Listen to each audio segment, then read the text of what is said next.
மகிந்தவின் பாரிய மோசடி அம்பலப்படுத்திய அறிக்கை.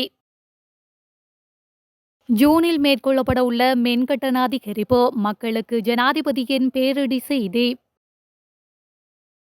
கட்டுநாயக்க விமான நிலையத்தில் தீவிர சோதனை. சென்னை விமானத்தில் பயங்கரவாதிகள் ஊடுருவல். இன்னும் 2 ஆண்டுகளில் நாட்டுக்கு பேராபத்து காத்திருக்கின்றது. சஜித் விடுக்கும் எச்சரிக்கை. இலங்கை தமிழரசு கட்சியை வடக்கு கிழக்கு மக்கள் ஆதரிக்க வேண்டும். CVK சிவஞானம் வலியுறுத்தல். டான் பிரியசாத் கொலை விசாரணையில் வெளிவந்த அதிர்ச்சியளிக்கும் பெயர். முன்னாள் ஜனாதிபதி மஹிந்த ராஜபக்ஷவின் வாசஸ்தலத்தை புனரமைப்பதற்கான செயற்பாடுகளில் 55 கோடி ரூபாய் மோசடி செய்யப்பட்டுள்ளதாக கணக்காய்வாளர் நாயகத்தின் அறிக்கை தெரிவிக்கின்றது.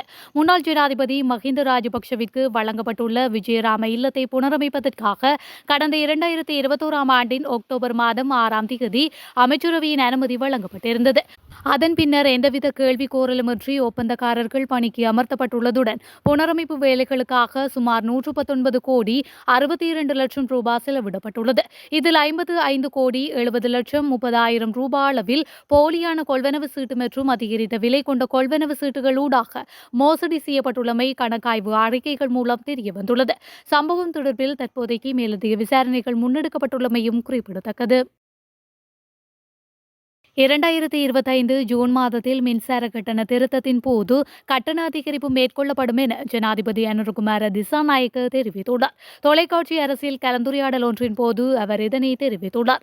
சர்வதேச நாணய நிதியத்தின் பரிந்துரைகளுடன் இணைந்து இந்த செலவு மின்சார விலை நிர்ணயம் மேற்கொள்ளப்படுவதை அவர் வலியுறுத்தியுள்ளார். தொடர்ந்தும் திரைசேரி இலங்கை மின்சார சபைக்கு காலவரையின்றி மானியம் வழங்க முடியாது. எனவே உண்மையான உற்பத்தி செலவுகளின் அடிப்படையில் மின்சாரம் விலை நிர்ணயம் செய்ய வேண்டும் என்றும் அவர் கூறியுள்ளார்.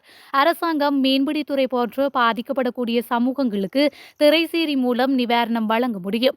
எனினும் இலங்கை பெட்ரோலிய கூட்டுத்தாபனம் போன்று அரசுக்கு சொந்தமான நிறுவனங்கள் வணிக கொள்கைகளின் அடிப்படையில் செயல்பட வேண்டும் என்று ஜனாதிபதி மேலும் தெளிவுபடுத்தியுள்ளார். இம்முறை உள்ளூராட்சி சபை தேர்தலில் தொடர்ந்தும் தமிழ் தேசிய நிலைப்பாட்டில் உள்ள ஒரே ஒரு கட்சியான இலங்கை தமிழரசு கட்சியை வடக்கு கிழக்கு மக்கள் ஆதரிக்க வேண்டும் என இலங்கை தமிழரசு கட்சியின் பதில் தலைவர் CVK சிவஞானம் வலியுறுத்தியுள்ளார். யாழ்ப்பாணத்தில் நடைபெற்ற தேர்தல் பிரசார கூட்டம் ஒன்றில் உரையாற்றிய போதே அவர் இந்த விடயத்தினை கூறியுள்ளார்.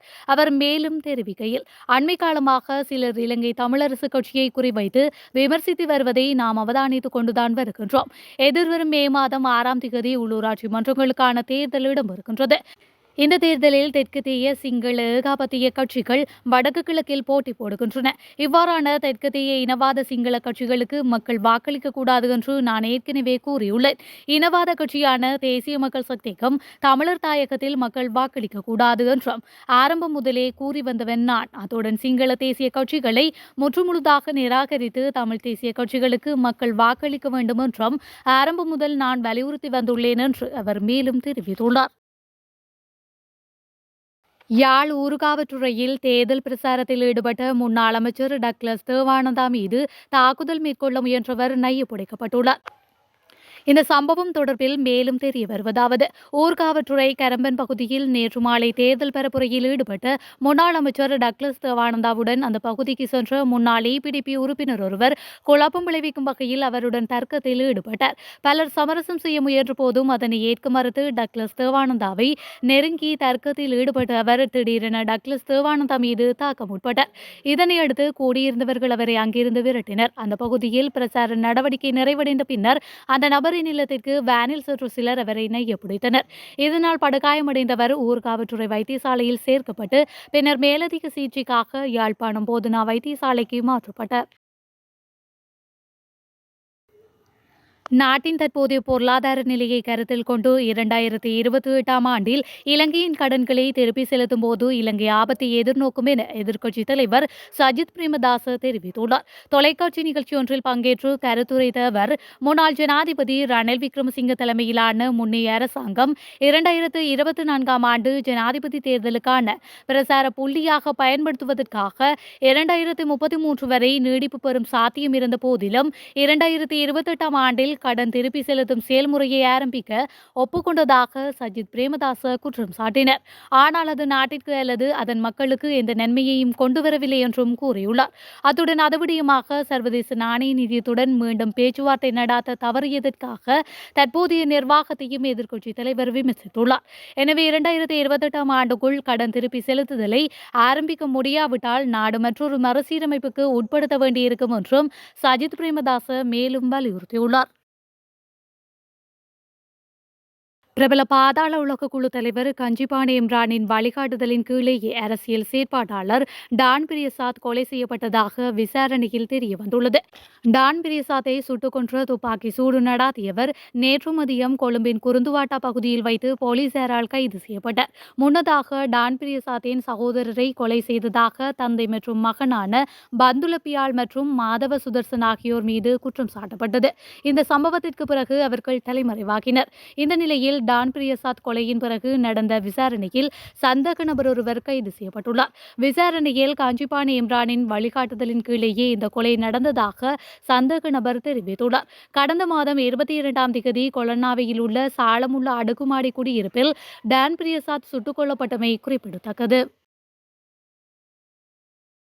கட்டுநாயக்க விமான நிலையத்தில் சிறப்பு சோதனை மேற்கொள்ளப்பட்டுள்ளதாக போலீஸ் ஊடக பேச்சாளர் தெரிவித்துள்ளார். காஷ்மீர் பயங்கரவாத தாக்குதலில் தொடர்புடைய 6 பேர் சென்னையிலிருந்து வந்த விமானத்தில் இருப்பதாக இந்தியாவிலிருந்து தகவல் கிடைத்துள்ளது. இதனையடுத்து போலீஸ் குழுக்கள் சிறப்பு சோதனை நடவடிக்கைகளை மேற்கொண்டுள்ளனர். குறித்த பயங்கரவாதிகள் இலங்கைக்குள் புகுந்திருக்கலாம் என அச்சம் வெளியிடப்பட்டுள்ளது. சென்னையிலிருந்து இலங்கை வந்த ஸ்ரீலங்கன் ஏர்லைன்ஸ் விமானம் இன்று கட்டுநாயக்க விமான நிலையத்தில் சிறப்பு பாதுகாப்பு நடவடிக்கைக்கு உட்படுத்தப்பட்டது. பகல்காம் பயங்கரவாத தாக்குதலில் தொடர்புடைய சந்தேக நபர்கள் இருப்பதாக இந்திய அதிகாரிகளுக்கு தகவல் கிடைத்ததை அடுத்து இந்த நடவடிக்கை எடுக்கப்பட்டுள்ளது. இந்தியாவில் இருந்து எச்சரிக்கை வந்ததாகவும் இதனால் குறித்த விமானம் கட்டுநாயக்க விமான நிலையத்தை வந்தடைந்தவுடன் சோதனை நடாத்தியதாக போலீஸ் ஊடக பேச்சாளர் உறுதிப்படுத்தியுள்ளார். பிரபல பாதாள உலக கும்பல் புள்ளிகளில் ஒருவரான லொக்குப்பட்டி என்று அழைக்கப்படும் சுஜீவ் ருவன்குமார டி சில்வா நாளை இலங்கைக்கு அழைத்து வரப்பட உள்ளார்.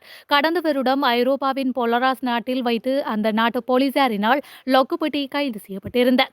அதனை அடுத்து அங்கிருந்து அவர் தப்பி சென்றுள்ளதாக தகவல்கள் பரவியிருந்த நிலையில் அந்த நாட்டு போலீசார் அதனை மறுத்திருந்தனர். இந்த நிலையில் கடந்த வாரம் லொக்குப்பட்டியை உத்தியோகபூர்வமாக கையேற்று அழைத்து வருவதற்காக குற்றப்புலனாய்வு திணைக்கள அதிகாரிகள் குழு ஒன்று பொலராஸ் சென்றிருந்தது. அதன் பிரகாரம் நாளைய தினம் லொக்குப்பட்டி இலங்கைக்கு அழைத்து வரப்பட உள்ளதாக தெரிவிக்கப்பட்டுள்ளது. முன்னாள் ஜனாதிபதி மஹிந்த ராஜபக்ஷவின் வாசஸ்தலத்தை புனரமைப்பதற்கான செயற்பாடுகளில் 55 கோடி ரூபாய் மோசடி செய்யப்பட்டுள்ளதாக கணக்காய்வாளர் நாயகத்தின் அறிக்கை தெரிவிக்கின்றது. முன்னாள் ஜனாதிபதி மஹிந்த ராஜபக்ஷவிற்கு வழங்கப்பட்டுள்ள விஜயராம இல்லத்தை புனரமைப்பதற்காக கடந்த 2021ஆம் ஆண்டின் அக்டோபர் மாதம் 6ஆம் தேதி அமைச்சரவையின் அனுமதி வழங்கப்பட்டிருந்தது. அதன் பின்னர் எந்தவித கேள்வி கோரலுமின்றி ஒப்பந்தக்காரர்கள் பணிக்கு அமர்த்தப்பட்டுள்ளதுடன் புனரமைப்பு வேலைகளுக்காக சுமார் 119 கோடி 62 லட்சம் ரூபாய் செலவிடப்பட்டுள்ளது. இதில் 55 கோடி 70 லட்சம் 30,000 ரூபாய் அளவில் போலியான கொள்வனவு சீட்டு மற்றும் அதிகரித்த விலை கொண்ட கொள்வனவு சீட்டுகள் ஊடாக மோசடி செய்யப்பட்டுள்ளமை கணக்காய்வு அறிக்கைகள் மூலம் தெரியவந்துள்ளது. சம்பவம் தொடர்பில் தற்போதைக்கு மேலதிக விசாரணைகள் முன்னெடுக்கப்பட்டுள்ளமையும் குறிப்பிடத்தக்கது.